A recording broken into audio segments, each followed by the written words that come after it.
Patay na tayo? Ayon sa isang conspiracy theory, tayo daw ay patay na.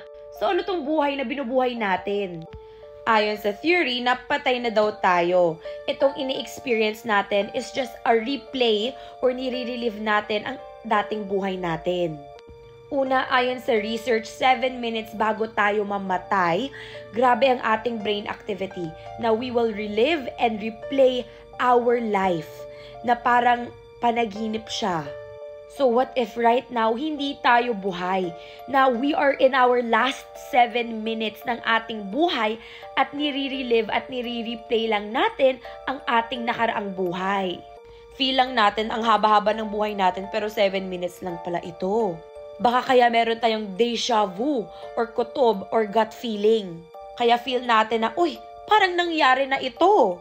Or, uy, parang masama kutob ko kapag gawin natin yan.